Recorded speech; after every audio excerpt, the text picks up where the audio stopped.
이렇게 인사 나눌까요? 네. 네, 우리 오늘 9월 월삭교대 오신 여러분들을 축복하고 환영합니다. 이제 무더운 8월도 지나고 이제 선선해지고 또 이제 열매를 맺는 계절 9월이 시작이 되었습니다. 저는 이번 세 달을 시작하면서 이번 한 달을 하나님께서 저와 여러분들의 삶에 풍성한 열매가 맺혀지는 복된 그런 한 달이 되기를 주님의 이름으로 축원합니다. 우리가 많은 열매들을 맺는 것 귀한 일이지만 특별히 우리가 삶의 열매 가운데 다른 어떤 것보다도 여러분들 복음의 열매를 맺어갈 수 있기를 주님의 이름으로 축복합니다. 제가 지난 한 주 동안 우리 몽골에 있는 감리교 신학교에서 그 현지 지도자 세미나에 강사로 섬길 수 있는 기회가 있어서 제가 다녀왔습니다. 이번 몽골 그 신학교에서 펼쳐진 현지 지도자 세미나는 저에게 굉장히 큰 감동과 또 저의 목회와 또 사역에 대해서 새롭게 생각하는 아주 좋은 시간이었습니다. 몽골에 보니까 우리 그 선교 역사가 약 한 26년 동안 우리 감리교 이 몽골 선교가 아주 토대가 잘 놓아졌고 한 8년 전부터 우리 감리교 신학교가 세워지고 그리고 그 몽골에 있는 현지인들을 잘 양육해서 훌륭한 지도자로 세우게 되는 것을 보았습니다. 이제 작년에 드디어 우리 그 감리교 본부에서 선교국 주관으로 몽골에 있는 현지 지도자들을 안수를 줘서 목회자로 세우는 그런 놀라운 그런 은혜가 역사가 있었습니다. 이것은 우리 감리교 선교 역사 가운데 아주 큰 일이었고 또 이러한 일들이 우리 전 세계에 있는 흩어져 있는 우리 각 선교지의 아주 좋은 모델로 이것이 전해지고 있습니다. 제가 이번에 가서 들은 바로는 이제 이 감리교 몽골 이 신학교에서 세워지고 또 그 사역들이 아주 훌륭하게 잘 정착된 모델들을 이번에 필리핀에도 감리교 신학교를 이제 세우고 또 이 몽골 이 감리교 신학교에서 헌신하셨던 분들이 이 필리핀에 가서 이 감리교 신학교를 세우는 그리고 또 현지 지도자 이 훈련과 세미나를 하는 일들을 돕는다는 얘기를 들었습니다. 제가 이번에 가서 4번의 강의를 이렇게 하고 또 거기 현지에 있는 신학생들 또 현지 목회자들과 이렇게 얘기를 나누면서 저에게 큰 도전이 있었습니다. 이번에는 그 참여한 그 훈련생들 가운데 신학생이 한 20여 명, 또 몽골 현지 목회자, 목사님들과 우리가 본처 그 평신도 사역자들 가운데서 헌신하고 계시는 분들 한 30여 명, 그래서 한 50여 명의 훈련생들이 이번에 참석을 했습니다. 물론 거기 현지에 있는 선교사님들도 함께 오셔서 기도하고 또 함께 강의하시고 이렇게 도움이 돼 주셨는데 제가 그 가운데 이 신학생들과 얘기 나누면서 굉장히 놀랐던 것은 그 신학생으로 헌신하고 또 목회자가 되고 지금 목회 현장에서 헌신하고 있는 그분들을 보면서 정말 이분들이 고군분투하시고 몽골은 그 국교가 라마 불교입니다. 그래서 불교 중에서도 좀 우리가 그 생각하는 전통적인 그런 조계종이나 이런 불교가 아니라 조금 그 토속적인 그런 그 신앙이 이렇게 결합되어 있는 라마 불교를 국교로 정하고 있습니다. 그래서 이 그 전체 국민들은 태어나면서부터 또 그 민족성 자체가 이 불교의 영향을 아주 깊게 받고 있는 그런 나라였습니다. 그럼에도 불구하고 그 현지에서 본인의 믿음과 신앙을 가지는 것으로 끝나는 것이 아니라 또 하나님의 복음의 일꾼으로 헌신하시고 또 이렇게 함께 동역하시는 모습을 보면서 굉장히 큰 도전이 되었습니다. 이번에 이 몽골 현지 지도자 세미나를 하면서 저에게 굉장히 큰 감명이 있었던 또 사건이 하나 있었습니다. 제가 이제 현지에 가서 강의를 하는데 거기에 오신 선교사님 중에서 이렇게 얼굴이 좀 이게 낯이 익으신 분이 이렇게 오셨어요. 그래서 제가 강의를 하면서 저분을 어디서 봤나 이렇게 생각을 했는데 기억이 나지 않는 거예요. 그래서 이제 강의를 다 마치고 선교사님들하고 얘기 나누면서 그 선교사님에게 이렇게 갔어요. 그때 그 선교사님도 저한테 오더라고요. 오시더니 목사님 저 잘 모르시겠어요? 그러시더라고요. 그래서 제가 얼굴은 제가 낯이 익은데 어디서 봤는지 제가 기억이 나지 않는다고. 죄송한데 누구냐고. 그리고 이제 이야기를 하는데 김창식이라고 하는 선교사님이셨어요. 알고 봤더니 제가 청년 시절 때 같이 연합청년회에서 섬기고 활동을 했던 그랬던 저보다 나이가 좀 많으신 분이었는데, 근데 알고 봤더니 이분도 나중에 그 감리교 신학교에 신대원에 입학을 하셔서 그 신학을 공부하시고 바로 졸업하자마자 몽골 선교사로 가셨어요. 그러니까 지금까지 한 25년, 26년 만에 처음 뵙는 거예요. 뭐 많이 달라졌죠. 근데 그 분을 만나서 그간에 있었던 얘기들을 나누면서 제가 너무나 큰 은혜를 받았어요. 25년이 넘는 그 긴 세월 동안 제가 신대원 다닐 때는 몽골이라고 하는 나라는요, 선교지로 말도 이렇게 생각지도 못하는 그런 곳이었는데, 이 선교사님은 도전을 받고 하나님의 부르심으로 그 선교지에 가서 지금 26년 동안 이렇게 열심으로 헌신하셔서, 그래서 제가 최근에 말씀을 물어보니까 이제는 그곳에서 많은 열매들이 이제 생기고 제자들도 생겨서 이제 그 후임 그 목회자에게 그 목회자는 현지 목회자입니다. 본인이 정말 20 몇 년 동안 이렇게 섬기고 가르치고 훈련해서 좋은 목회자들 또 이제 전도사님들이 이제 세워지면서 이제 그분들한테 현지 사역을 이제 맡기고 이제 본인은 이제 그 현지에서 철수를 하려고 그것을 계획하고 있다, 이런 얘기를 하는 것을 들었습니다.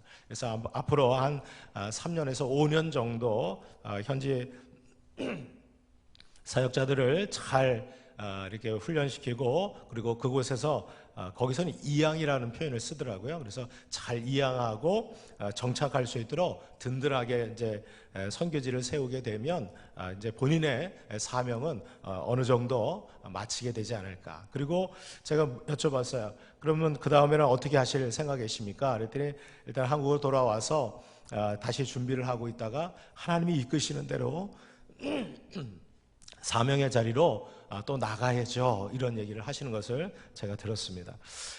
그곳에서 제가 얘기를 나누면서 느낀 것은 우리 모두는 보이지 않았지만 또 오랜 기간 동안 떨어져 있었지만 사명의 자리에서 헌신하는 복음의 동역자라는 사실을 깨닫게 되었습니다.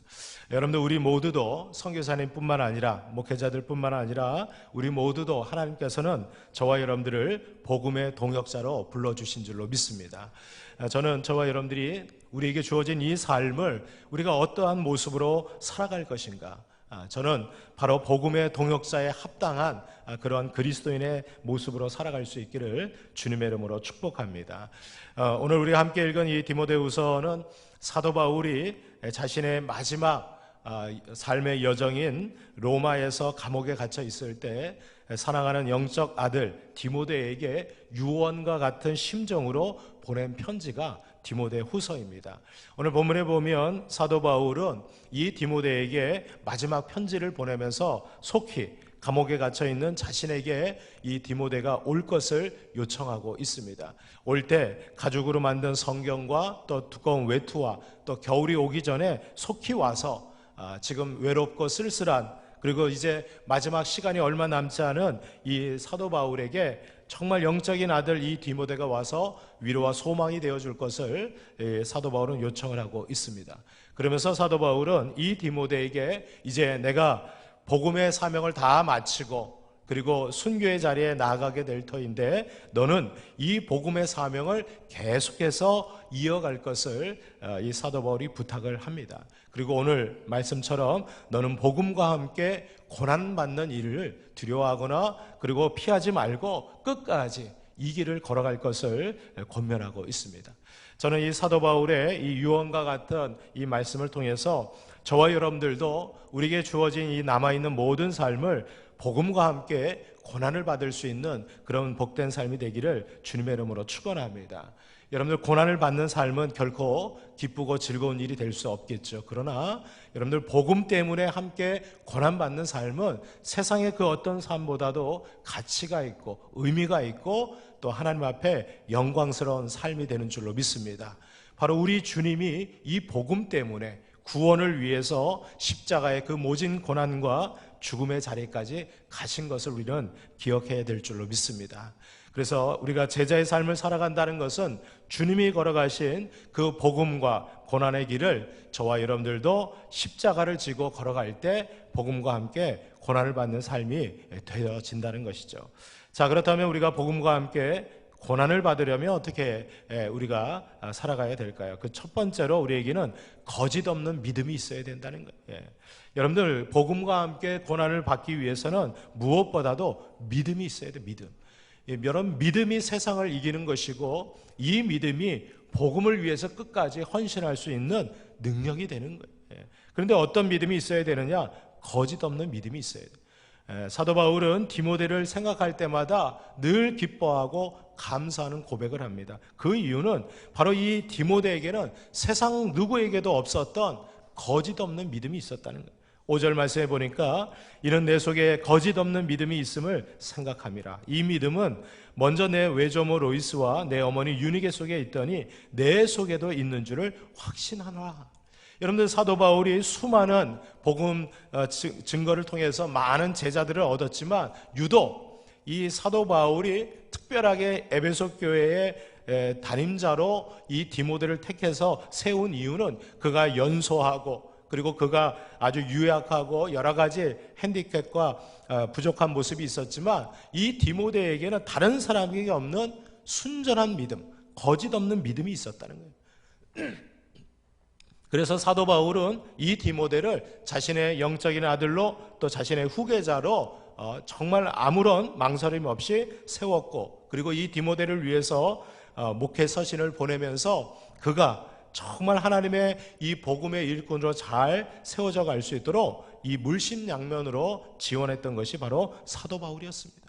여러분들 거짓 없는 믿음이란 어떤 믿음일까요? 그것은 한마디로 오직 하나님만 바라보는 믿음, 하나님만 생각하는 믿음. 여러분들 이것이 바로 거짓 없는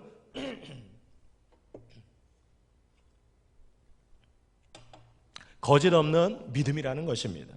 여러분들 우리가 우리의 생각 가운데 또 우리의 마음 가운데 다른 것들로 이렇게 채워지는 것이 아니라 오직 하나님 한 분만으로 채워질 때, 가득 찰 때 여러분들 우리의 믿음이 거짓 없는 믿음으로 충만하게 된다는 거예요. 디모데전서 1장 5절에도 보면 이 거짓 없는 믿음에 대해서 이렇게 소개하고 있습니다. 신하와 끝없는 족보에 몰두하지 말게 하려 함이라. 이런 것은 믿음 안에 있는 하나님의 경륜을 이룸보다 도리어 변론을 내는 것이라. 이 교훈의 목적은 청결한 마음과 선한 양심과 거짓이 없는 믿음에서 나오는 사랑이다 그랬어요.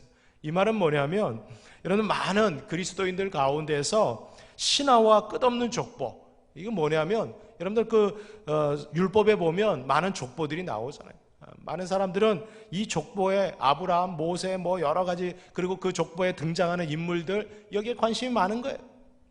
그래서 어떤 사람들은 야 너의 그 지파는 어떤 지파고 너의 조상은 누가 있고 그리고 너의 배경은 어떻게 돼 있고 이런 것들 갖고 자랑하고 그것 때문에 성도들 가운데서 갈등이 있고 다툼이 있었다는 거예요. 또 여기 신화라고 얘기하는 것은 검증되지 않은 그런 영적인 존재에 관심을 갖는 거예요. 여러분 물론 성경에는 천사에 대한 이야기도 나오고 악한 영들에 대한 이야기도 나오고 다양한 그러한 이야기들이 소개되고 있어요. 그러나 여러분들 그 성경의 본질은 천사들에 대해서 얘기하는 게 아니에요. 여러분들 어떤 거기를 보면 천사를 숭배하고 말이죠. 그 천사들을 이렇게 존경하고 마치 그 신령한 존재로 여기는데 여러분들 우리가 신앙생활할 때 우리의 신앙생활의 대상과 중심은 오직 예수 그리스도 한 분뿐이신 줄 믿습니다. 여러분 예수 그리스도 외에는 우리에게 구원을 주실 만한 이가 없고 또 우리의 신앙의 핵심은 오직 예수님을 통해서 우리가 닮아가는 삶을 살 때 우리의 신앙과 믿음이 성숙하고 성장하게 되는 줄로 믿습니다. 그래서 여러분들 우리의 믿음과 신앙, 이 거짓 없는 믿음은요 단순한 믿음이에요. 뭐 복잡한 게 아니에요. 여러분들 거짓이 없는 거 진실은요 한 가지. 분명한 거예요. 여러분들 거짓 없는 것은요, 그냥 다른 그 것들이 섞이지 않는 거예요. 순수한 거예요. 여러분들 우리의 믿음과 신앙이 오직 여호와 하나님 한 분만으로 만족하고 그분 때문에 저와 여러분들이 기뻐하고 감사할 수 있기를 주님의 이름으로 축복합니다. 복음도 여러분들 헷갈리는 게 아니야. 오직 예수 그리스도만이 우리의 구원자가 되신다라고 하는 그 예수님에 대한 믿음만 있으면 여러분 우리도 복음의 일꾼으로 끝까지 어떠한 고난이 와도 시련이 와도 흔들리지 않게 될 줄로 믿습니다. 우리가 신앙생활하다 보면 우리의 삶에 다양한 시련과 고난이 올 때가 있어요. 그런데 여러분들 왜 우리가 낙심하고 절망하고 그리고 우리의 믿음과 신앙이 흔들리게 됩니까? 그것은 예수 그리스도에 대한 이 믿음, 이 거짓 없는 믿음이 다른 쪽으로 자꾸 눈이 돌려가기 때문에 문제가 생기는 거예요.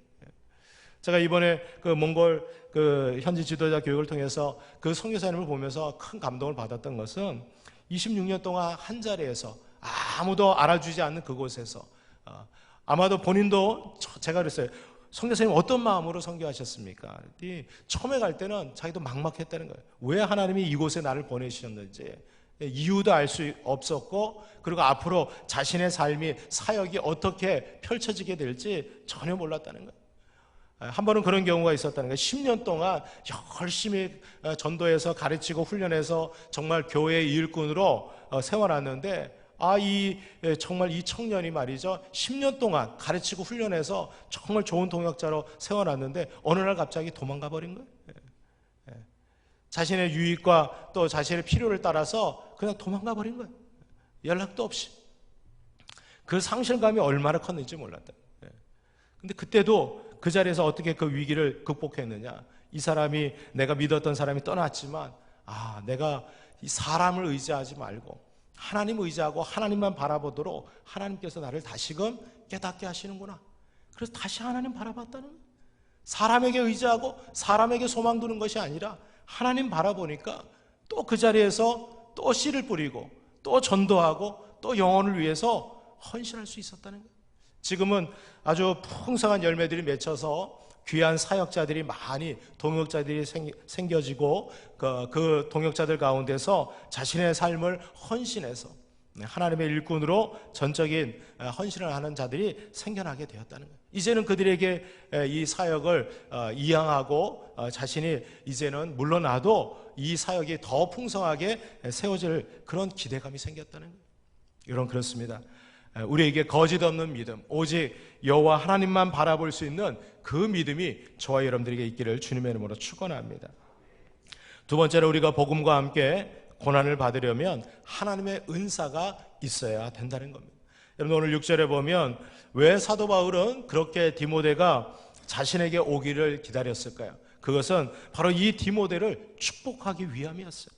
사도 바울은 이렇게 얘기합니다. 그러므로 내가 나의 안수함으로 내 속에 있는 하나님의 은사를 다시 부릴 듯 하기 위하여 너로 생각하게 한다 그랬어요.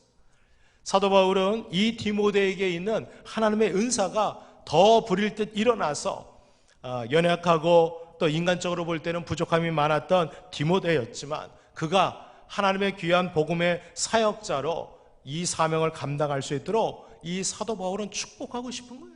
내가 너에게 안수해서 내 속에 있는 이 하나님의 은사가 부릴 듯 일어나면 비록 내가 연약하고 내성적이고 몸도 아프고 그리고 다양한 그런 핸디캡이 있지만 그 모든 것들을 바로 이 하나님의 은사를 통해서 잘 감당할 수 있도록 이 사도 바울은 이 디모데를 축복하고 싶었다는 거예요. 여러분 그렇습니다. 하나님께서는 복음과 함께 고난을 받는 자들에게 그냥 내버려 두지 아니하시고 하나님의 신령한 은사들을 더해 주시는 줄로 믿습니다.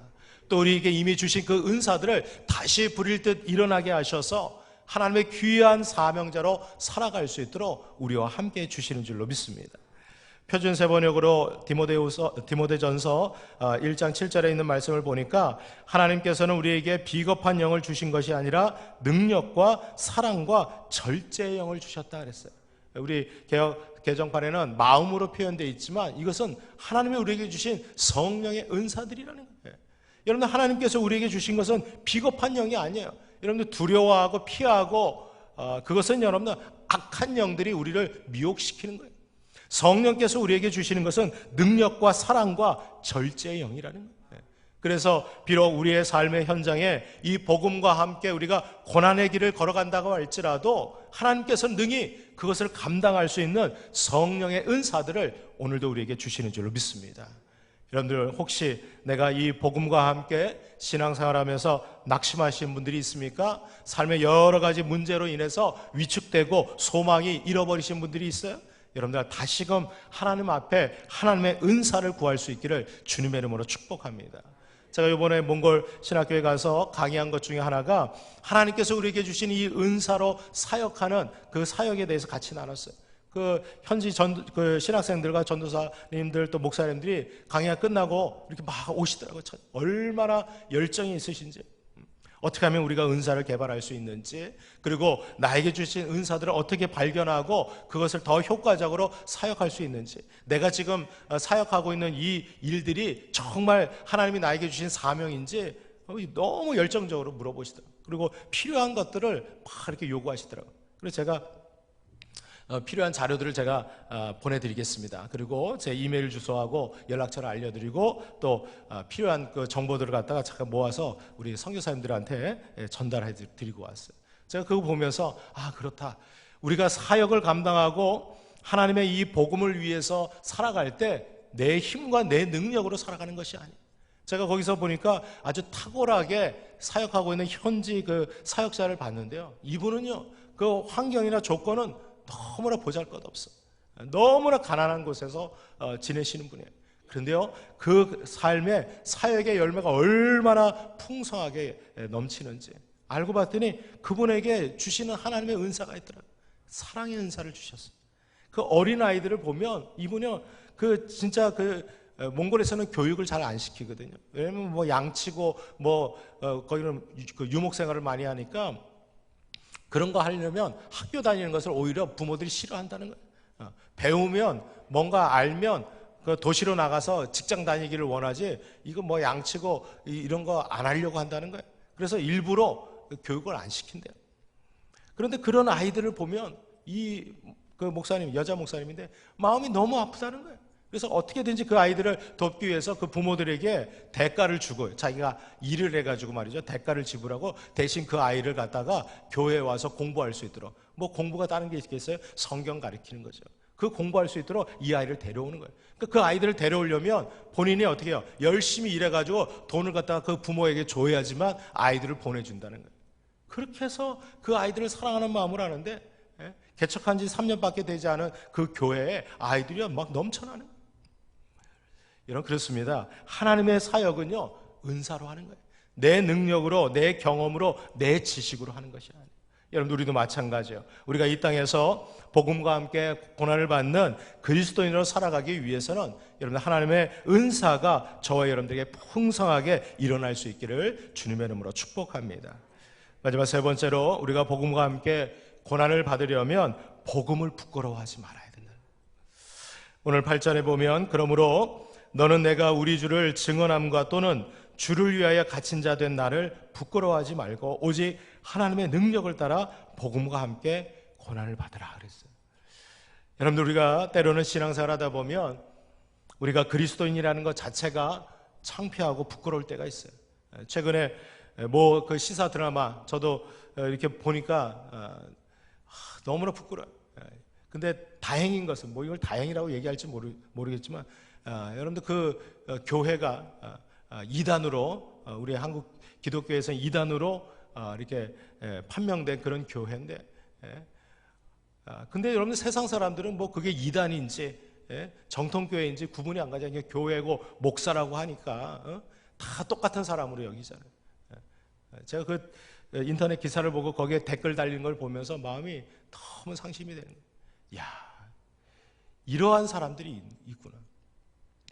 그런데 여러분들, 오늘 사도 바울도 이 디모데에게, 행여나 본인이 지금 복음을 증거하다가 로마 감옥에 갇혀 있고 이제 순교의 자리, 죽음의 자리가 얼마 남지 않아 있는 자신을 보면서 혹시나 이 디모데가 위축되거나 복음을 부끄러워할 것을 염려해서 사도 바울은 우리가 우리 주님을 증언하고 전도하고 복음을 위해서 이렇게 감옥에 갇힌 거, 그거 부끄러워하지 말라는 거예요.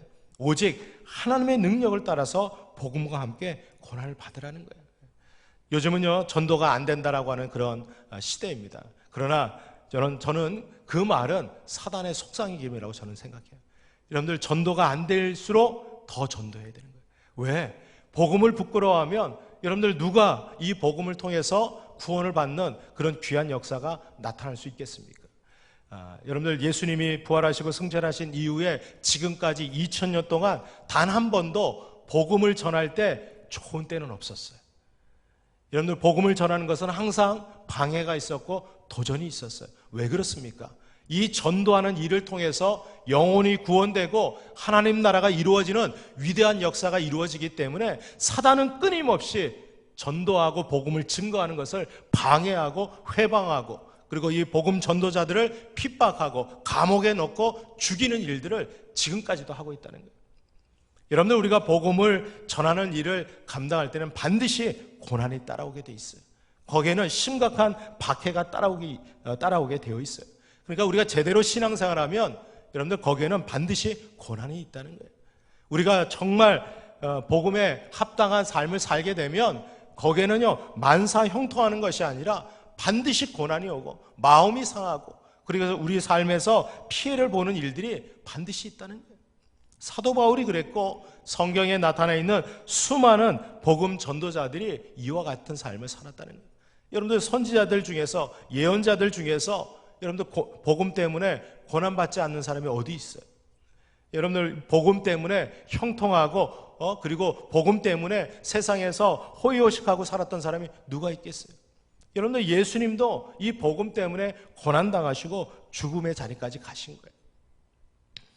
여러분들, 사도 바울이 로마 감옥에 갇혀 있을 때 많은 동역자들과 사역자들이 이 사도 바울의 곁을 떠납니다.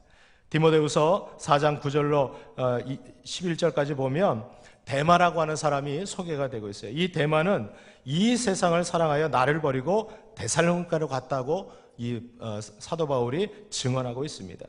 반면에 그레스게는 갈라디아로, 디도는 달마디아로 갔고, 누가만 바로 이 사도 바울과 함께 있었다는 거예요. 그러니까 여러분들, 참된 복음에 그 합당한 자는 여러분들 고난이 닥쳐오면 드러나게 돼 있는 거예요.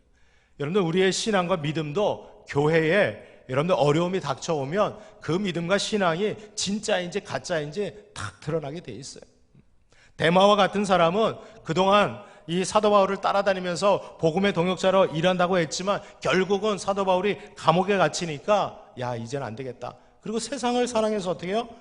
이 사도 바울을 버리고 그냥 데살로니가로 도망가 버렸다는 거예요. 그런데 여러분들, 끝까지 이 누가는 이 감옥에 갇혀 있는 사도 바울을 떠나지 않고 그와 함께 하는 거예요. 그러면서 이 사도 바울이 디모데에게 보내는 이 편지를 누가가 옆에서 다 받아 적어서 그것을 디모데에게 전달해 주는 거예요. 또 여기 보니까 사도 바울이 이 디모데에게 너 올 때 마가를 데리고 오라 이렇게 요청을 해요.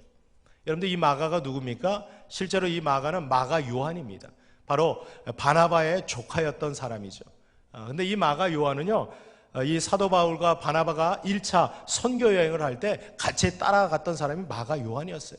근데 이 마가 요한은요, 1차 전도 여행을 가보니까 처음에는 나도 우리 삼촌을 따라서 또 저 사도 바울을 따라서 복음 전도 사역에 동참해야 되겠다. 그리고 1차 전도 여행을 가는데 아니 이게 웬일입니까? 전도 여행을 갔더니 얼마나 힘든지, 가는 곳곳마다 핍박을 당하고 돌에 맞아서 죽을 위기를 몇 번이나 넘기는 거예요. 중간에 이 마가 요한이 너무 무섭고 두려워서 어떻게 해요? 중간에 통해 돌아와 버렸어요. 그리고 1차 전도 여행을 이 사도 바울과 바나바가 그냥 둘이만 같이 한 거예요. 그리고 이제 돌아와서 2차 전도 여행을 가려고 할 때 이 바나바가 저 마가 요한 우리 조카 다시 한번 데리고 갑시다. 그랬더니 이 바울이요 화를 내는 거예요. 중간에 갔다가 돌아왔는데 또 데려가냐고. 나는 데려갈 수 없다고. 그 일 때문에, 이 마가 요한 때문에 바나바와 바울이 크게 다툼을 싸우고 그리고 갈라지게 됩니다. 그래서 이 바나바는 마가 요한을 데리고 다시 전도여행을 가고, 그리고 이 사도 바울은 누구를 데려가요? 실라를 데리고 2차 전도여행을 떠나게 되는 거예요. 그 이후로 이 마가 요한과 이 사도 바울은 만나지 않아요. 그런데 3차 선교여행을 마치고 로마로 갔던 이 사도 바울이 이 바나바를 통해서 마가 요한에 대한 소식을 듣게 돼요. 이 마가 요한이 1차 선교여행 때는 무서워서 도망왔지만 그 다음에는 이 바나바와 함께 다니면서 아하, 복음 전도자로 살아간다는 것은 고난과 함께 살아가는 것이구나 깨닫고 이 마가 요한이 얼마나 충실한 그런 전도자가 된지 몰라요. 그래서 이 사도 바울이 디모데가 너 올 때 그 마가 요한을 같이 데리고 오라는 거예요. 그가 나에게 유익한 자고 그가 나에게 위로와 소망이 되는 좋은 동역자라는 거예요. 그러니까 여러분들 처음 시작이 좋으면 끝까지 여러분들 좋아야 돼요. 비록 우리가 실패하고 지금 내 모습이 초라하고 보잘것없다고 할지라도 여러분들 우리는 회복될 수 있어요. 다시금 복음을 부끄러워하지 않고 여러분들 복음을 위해서 내가 헌신하겠다 결단하고 나아가면 하나님께서는 저와 여러분들을 충실한 복음의 동역자로 사명자로 다시금 우리를 세워주실 줄로 믿습니다. 이제 우리에게 주신 이 새로운 한 달 우리가 지나간 일들을 다 뒤로 보내고 하나님 앞에서 복음과 함께 고난의 자리에 당당하게 걸어갈 수 있는 저와 여러분들이 될 수 있기를 주님의 이름으로 축원합니다. 기도하겠습니다.